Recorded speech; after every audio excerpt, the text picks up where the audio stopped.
জার্মানিতে আমি যেখানে থাকি সেই পাড়ার রোববার দুপুরবেলার একটি ভিডিও,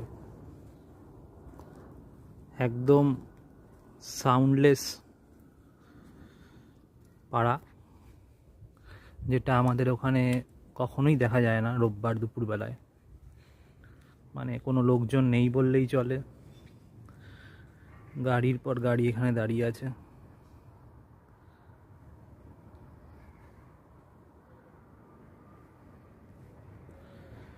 এবং লোকজন এতটাই শব্দ পছন্দ করে না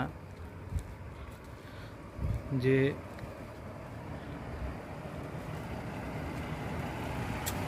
মানে একদম নিঝুম একটা গ্রাম বলতে যেটা বোঝায় সেটা।